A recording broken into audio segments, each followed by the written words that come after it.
ప్రేక్షకులకు నమస్కారం. ప్రముఖ qualified person finance professionals Rajeshwar Reddy గారు, చారి గారు ఇక నుంచి ప్రతి శనివారం, ప్రతి ఆదివారం ఇన్వెస్ట్మెంట్ అవేర్నెస్ వెబినార్ కండక్ట్ చేయబోతున్నారు. దీనికి 2000 రూపాయలు ఫీజు పే చేయవలసి ఉంటుంది. ఆసక్తి ఉన్నవారు ఏ కింద స్క్రోల్ అవుతున్న నంబర్ కాల్ చేసి వెంటనే మీ రిజిస్ట్రేషన్స్ను పూర్తి చేసుకోగలరు. India's largest digital media network SumanTV తో చేతులు కలపండి. ఫ్రాంచైజ్ ద్వారా లోకల్ మీడియా పార్ట్నర్ అవ్వండి. నమస్తే, వెల్కమ్ టు సుమన్ టీవీ. నేను విష్ణు. ప్రస్తుతంతో పాటు QPFP qualified personal finance professional Chari garu ఉన్నారు. వారితో మాట్లాడదాం. సార్ నమస్తే. సార్ చారి గారు నమస్తే అండి. సార్ చారి గారు, ఈ మధ్యకాలంలో SIP అనేది అంటే సిస్టమాటిక్ ఇన్వెస్ట్మెంట్ ప్లాన్ అనేది చాలా ప్రాచుర్యంలోకి వచ్చేసింది. ఎంతలా అంటే ఒకప్పుడు ఈ మ్యూచువల్ ఫండ్, ఈ SIP అనేది కేవలం నగరాలు, పట్టణాల్లో మాత్రమే ఉండే కాన్సెప్ట్. కరెక్ట్. అలాంటిది ఇప్పుడు మ్యూచువల్ ఫండ్, SIP అనేది మారుమూల ప్రాంతాలకి, రిమోట్ విలేజెస్ కూడా ఈ SIP కాన్సెప్ట్ అనేది రీచ్ అయిపోయింది. ఇది ఎంతలా ఉందంటే ప్రతి నెల SIP పెట్టుబడులు దగ్గర 15,000 కోట్ల రూపాయల పెట్టుబడులు ఈ మ్యూచువల్ ఫండ్ ఇన్వెస్ట్మెంట్స్లోకి వస్తున్నాయంట. ఏంటి అసలు సిస్టమాటిక్ ఇన్వెస్ట్మెంట్ ప్లాన్ అనేది? సో ఎందుకు ఒక పవర్ఫుల్ ఇన్వెస్ట్మెంట్ టూల్గా అనుకోవచ్చు అంటారు? ఇంకా చాలా ఫ్లో వస్తుందండి. యాక్చువల్గా ఏ ప్రోడక్ట్ అయినా సరే దాంట్లో అంత పవర్ లేనిది జనరల్గా అందరి మైండ్స్లోకి ఎక్కదు. ఎక్కిన తర్వాత కూడా కన్సిస్టెంట్గా లాంగ్ టర్మ్ ఉండదు. మ్యూచువల్ ఫండ్ SIP అనేది ఎంత అద్భుతమైన ప్రోడక్ట్ అంటే దీనికి యాక్చువల్గా SIP అంటే సిస్టమాటిక్ ఇన్వెస్ట్మెంట్ ప్లాన్ అంటాం, కానీ దాన్ని సింపుల్ ఇన్వెస్ట్మెంట్ ప్లాన్ అని కూడా అనొచ్చు. అంటే చాలా సింపుల్గా ఉంటుంది, అందరికీ అర్థం అవ్వడానికి ఈజీగా ఉంటుంది. సేఫ్టీ ఇన్వెస్ట్మెంట్ ప్లాన్ అనొచ్చు, చాలా సెక్యూర్డ్గా సేఫ్గా ఉంటుంది. Okay, and superb investment plan అని కూడా అనొచ్చు. ఎంత వాలటాలిటీలో కూడా అంత అద్భుతమైన రిటర్న్స్ ఇస్తుంది. ఇట్లా అనడానికి ఏ నేమ్స్ అయినా పెట్టుకోవచ్చు అనమాట. నేను దానికి ఏం నేమ్ పెట్టానంటే, ఎందుకంటే గత 10 సంవత్సరాల నుంచి డీప్గా నేను చూస్తున్నాను, ఇన్వెస్టర్స్ చూస్తున్నాను, నా ఓన్ ఇన్వెస్ట్మెంట్స్ అన్నీ చూస్తున్నాను. కాబట్టి దానికి నేను ఎలాంటి నేమ్ పెట్టానంటే సంజీవిని ఇన్వెస్ట్మెంట్ ప్లాన్ అని పెట్టాను నేను. SIP, it's a Sanjeevini investment plan. పర్ఫెక్ట్గా సరిపోయింది డెఫినేషన్, ఆ నిర్వచనం దానికి 100% అండి. ఎందుకు ఈ నేమ్ పెట్టానంటే, ఫర్ ఎగ్జాంపుల్ ఏదైనా ప్రోడక్ట్లో, ఫర్ ఎగ్జాంపుల్ మీరు ఒక LIC పాలసీ తీసుకోండి. LIC పాలసీలో ఎవ్రీ మంత్ ఒక 10,000 రూపీస్ ఇన్వెస్ట్ చేసుకుంటే వస్తున్నారు. పాలసీలో ఒక 5 సంవత్సరాలు కట్టారు. కట్టిన తర్వాత సడన్గా మీరు కట్టలేకపోయారు, వాట్ ఎవర్ ద రీజన్ కట్టలేకపోయారు, ఒక 2-3 ఇయర్స్ కట్టలేదు. జనరల్గా ఏమవుతుందంటే పాలసీ పెయిడప్లోకి వెళ్ళిపోతుంది, లేదా ల్యాబ్స్లోకి వెళ్ళిపోతుంది. పాలసీ మనం కట్టిన డబ్బులు కూడా సరిగ్గా రాకపోవడం, ల్యాబ్స్ ఇలాంటి సిచ్యువేషన్లో ఉంటాయి. కానీ SIPలో ఏంటంటే మీరు 5 ఇయర్స్ కట్టారు, అక్కడి వరకు అక్యుములేట్ అయిన యూనిట్స్ ప్రాణంతోనే ఉంటాయి. సో జనరల్గా సంజీవిని అంటే అర్థం ఏంటి? సో మరణం లేనిది అని అర్థం అనమాట. సో 5 ఇయర్స్ వరకు మనం కడుతూ వస్తున్నాము, ఆపేసాం, వాట్ ఎవర్ ద రీజన్. మనం కట్టలేకపోయామో, వాంటెడ్లీ కట్టలేదో, ఏదో ఒక రీజన్, ఏదో హోమ్ లోన్ తీసుకున్నాం కట్టలేకపోతున్నాము, ఆపేసాం. కానీ అక్కడి వరకు అక్యుములేట్ అయిన యూనిట్స్కి కూడా మనకు రిటర్న్స్ వస్తూనే ఉంటాయి. మీరు 10 ఇయర్స్, 15 ఇయర్స్, 20 ఇయర్స్ వరకు పెట్టుకున్నా సరే మీకు అద్భుతమైన రిటర్న్స్ వస్తూనే ఉంటాయి. అందుకు నేను సంజీవిని ఇన్వెస్ట్మెంట్ ప్లాన్ అన్నాను.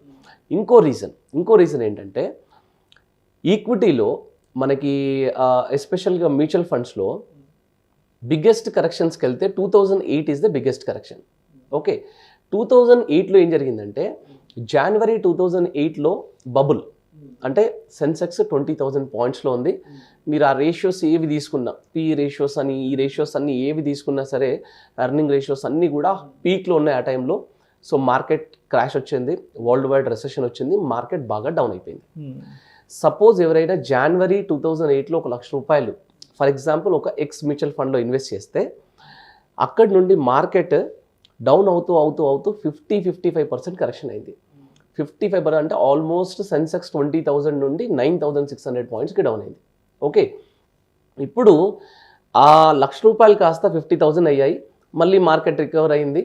ఒక 36 మంత్స్ వరకు మార్కెట్ సేమ్ పొజిషన్లో ఉంది. అంటే 20,000 పాయింట్స్ ఉంటే 9,600కి వెళ్ళింది, 15కి వచ్చింది, 20కి వచ్చింది, 22కి వెళ్ళింది, మళ్ళీ 18కి వెళ్ళింది. అట్లా 20,000 పాయింట్స్ దగ్గరే సేమ్ కైండ్ ఆఫ్ స్టేజ్లో మార్కెట్. ఆ పర్టికులర్ ఫండ్ 1,00,000 రూపాయలు ఇన్వెస్ట్ చేస్తే 36 మంత్స్ తర్వాత కూడా మేబీ 1,02,000, 1,03,000 ఎక్కువ రిటర్న్స్ రాలేదు. ఓకే, కానీ ఇదే పీరియడ్లో, ఇదే 36 మంత్స్ పీరియడ్లో ఎవరైతే సేమ్ ఎక్స్ ఫండ్లో ఎస్ఐపి ఇన్వెస్ట్ చేసుకుంటూ వచ్చారో, జనవరి నుంచి మొదలుపెట్టి every month 36 months SIP invest చేసుకుంటూ వచ్చారో వాళ్ళకు అద్భుతమైన రిటర్న్స్ వచ్చాయి. అంటే యాక్చువల్గా ఈ లంసమ్ ఇన్వెస్ట్మెంట్కి ఆ పర్టికులర్ పీరియడ్ని మనము డెడ్ ఇన్వెస్ట్మెంట్ అంటాం, ఎందుకంటే ఏమీ రిటర్న్స్ ఇవ్వలేదు మార్కెట్ కాబట్టి అంటాం. కానీ ఆ డెడ్ టైంలో కూడా ఇది ప్రాణంతో ఉంది ఎస్ఐపి. అందుకని యాక్చువల్గా నేను దీన్ని సంజీవిని ఇన్వెస్ట్మెంట్ ప్లాన్ అని పెట్టాను. ఓకే, ఇప్పుడు యాక్చువల్గా ఈక్విటీకి 2 ప్రాబ్లమ్స్ ఉంటాయండి. ఈక్విటీ అంటే మీరు ఈక్విటీలో రియల్ ఎస్టేట్ తీసుకోండి, స్టాక్స్ తీసుకోండి, గోల్డ్ తీసుకోండి, ఇవన్నీ తీసుకోండి. 2 ప్రాబ్లమ్స్ ఉంటాయి. ఒకటేమో పెట్టిన డబ్బులకి రిస్క్ ఎక్కువ ఉంటుంది, ఇది ఒక ప్రాబ్లము. రెండవది ఏ మార్కెట్ అయినా ఫ్లక్చువేట్ అవుతూ ఉంటుంది, అది రియల్ ఎస్టేట్ అనుకోండి, స్టాక్ మార్కెట్ అనుకోండి, మ్యూచువల్ ఫండ్ ఏదైనా సరే. ఓకే, ఇప్పుడు ఫస్ట్ పాయింట్ ఏంటి? రిస్క్. రిస్క్ అంటే ఏంటి? సపోజ్ మీరు ఒక 10 లక్షలు పెట్టారు, ఒక ల్యాండ్ కొన్నారు, ఒక 2 years తర్వాత మేబీ ఆ ల్యాండ్ ఏదో డబుల్ రిజిస్ట్రేషన్ ఉంది, ప్రాబ్లంలో ఉంది అనుకుంటే మొత్తం డబ్బులు పోయాయి, దాన్ని మీరు రిస్క్ అంటారు. ఓకే, మీరు ఒక 10 lakhs తీసుకొచ్చి ఏదో ఒక స్టాక్లో పెట్టారు, అన్ఫార్చునేట్గా వాట్ ఎవర్ ద రీజన్ ఆ స్టాక్ పడిపోయింది, ఆ కంపెనీ బ్యాంక్రప్ట్ అయిపోయింది అనుకోండి, ఆ డబ్బులు పోతే దాన్ని మనం రిస్క్ అంటాం. అంటే మన క్యాపిటల్ కూడా లాస్ అయ్యే దాన్ని మనం రిస్క్ అంటాం. కానీ ఎస్ఐపిలో ఏమవుతుంది అంటే మీ డబ్బులు మీరు పెట్టిన 10 లక్షల రూపాయలు కంప్లీట్గా స్ప్రెడ్ అవుతుంది. Maybe 50-60 companies with complete professional fund management ద్వారా మనకి ఇండియన్ ఎకానమీలోకి వెళ్ళి ఇన్వెస్ట్ అవుతుంది. So first of all risk అనేది తగ్గిపోయింది ఇన్స్ట్రుమెంట్లో. ఓకే, అండ్ సెకండ్ పాయింట్ అదే మీరు అడిగారు కదా 15,000 crores ఫ్లో ఎందుకు వస్తుంది అంటే this is the main reason.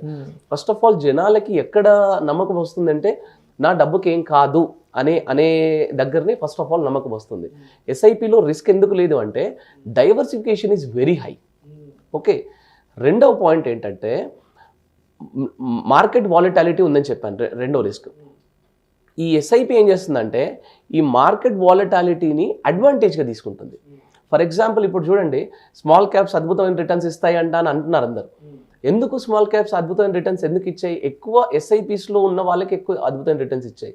Small క్యాప్స్లో volatility ఎక్కువ ఉంటుంది, సో దట్ మనకి ఎక్కువ నెంబర్ ఆఫ్ యూనిట్స్ వస్తాయి, so that will get more returns అనమాట.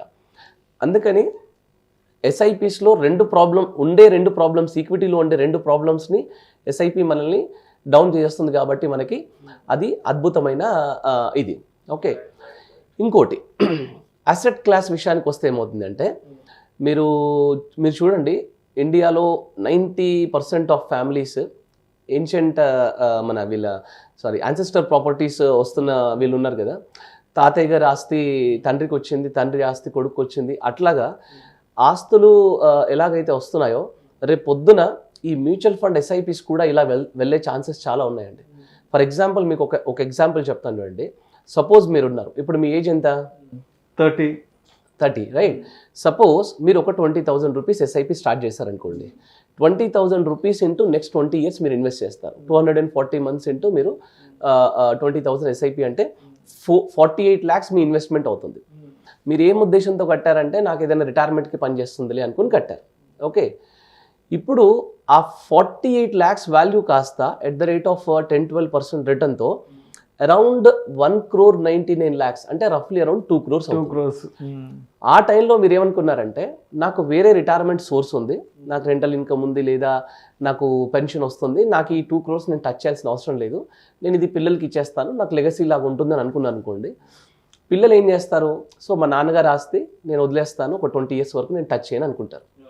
అనుకునేసరికి ఏమవుతుందంటే ఆ 20 crore కాస్త నెక్స్ట్ 10 yearsకి వచ్చేసరికి ఆ 2 crore కాస్త నెక్స్ట్ 20 yearsకి వచ్చేసరికి 20 crore అవుతుంది, సేమ్ కైండ్ ఆఫ్ రిటర్న్తో. ఒకవేళ పిల్లలు కూడా సేమ్ మీలాగే వదిలేశారనుకోండి నెక్స్ట్ 20 years, ఆ 20 crore కాస్త 193 crore అవుతుంది. 193 crore అంటే ఇది యాక్చువల్గా రియల్ ఎస్టేట్స్లో గోల్డ్లో మాత్రమే ఇప్పటివరకు జరుగుతుంది. అంటే మా అమ్మమ్మ గారి నగలు మా అమ్మకు వచ్చాయి, మా అమ్మగారి నగలు నాకు వచ్చాయి అనేలాగా ఎలాగైతే తరతరాలు వెళ్తుందో రేపు పొద్దున మ్యూచువల్ ఫండ్స్ కూడా, మ్యూచువల్ ఫండ్ ఎస్ఐపి కూడా అలాగే వెళ్ళబోతుంది. అందుకే ఇది సంజీవిని. అంటే మీరు టచ్ చేయనన్ని రోజులు అది ప్రాణంతో ఉంటానే ఉంటుంది అనమాట, అద్భుతమైన రిటర్న్స్ ఇస్తానే ఉంటుంది. ఓకే, సో ఎస్ఐపిలో సపోజ్ ఒకవేళ ఫర్ ఎగ్జాంపుల్ మీరు రిటైర్మెంట్కి అనుకున్నారు అనుకోండి, ఇంకొక స్టెప్ ముందుకెళ్తే సపోజ్ మీరు రిటైర్మెంట్కి అనుకున్నారు, 2 crores అక్యుములేట్ అయింది. రెగ్యులర్గా మీరు అక్కడి నుంచి ఎస్డబ్ల్యూపీ పెట్టుకున్నప్పటికీ కూడా అది మళ్ళీ ఇంకా పెరుగుతూనే ఉంటుంది అనమాట. అంటే మీరు దాన్ని కొంచెం విత్డ్రాల్ చేస్తున్నప్పటికీ కూడా అది ప్రాణంతోటే ఉంటుందన్నమాట. అందుకని ఇది ఒక సంజీవిని లాంటి ఇన్వెస్ట్మెంట్ ప్లాన్. ఎవరైతే దీన్ని కరెక్ట్ డైరెక్షన్లో యూజ్ చేస్తారో వాళ్ళకి అద్భుతమైన రిటర్న్స్ వస్తాయి. ఒకటి ఏంటంటే కొంచెం లాంగ్ టర్మ్ పెట్టుకుంటే మాత్రం మనకు రిజల్ట్స్ అనేవి మంచిగా అనిపిస్తాయండి. ఎస్ఐపి అనేది మీరు చెప్పిన 15,000 crores కాదండి, రానున్న రోజుల్లో ఇంకా అద్భుతమైన ఫ్లోస్ రాబోతున్నాయి. ఎందుకంటే ఇండియన్ గ్రోత్ స్టోరీ అనేది నెక్స్ట్ 20 yearsలో మహా అద్భుతంగా ఉండబోతుందండి. థ్యాంక్ యూ సో మచ్ చారి గారు. ఎందుకు మ్యూచువల్ ఫండ్ ఇన్వెస్ట్మెంట్స్ అనేవి పవర్ఫుల్ టూలు, లాంగ్ రన్లో ఇవి ఎటువంటి ఫ్రూట్ఫుల్ రిజల్ట్స్ని ఇస్తాయి అనే అంశం గురించి మీ విశ్లేషణ ద్వారా చాలా చక్కగా తెలియజేశారు. థ్యాంక్ యూ సో మచ్ చారి గారు. థ్యాంక్స్ అండి. ప్రేక్షకులకు విజ్ఞప్తి, ఈ వీడియోలో ప్రస్తావించబడిన అంశాలు కేవలం ప్రేక్షకులకు ఒక అవగాహన కొరకు, ఒక ఇన్ఫర్మేషన్ కొరకు, ఒక ఎడ్యుకేషన్ పర్పస్ కొరకు మాత్రమే వీటి గురించి ప్రస్తావించడమైనది. ఇవి మా రికమెండేషన్ అయితే కాదు. పెట్టుబడులు పెట్టే ముందు మీ ఫినాన్స్ ప్రొఫెషనల్ని సంప్రదించి మాత్రమే తుది నిర్ణయం తీసుకోగలరని మా మనవి.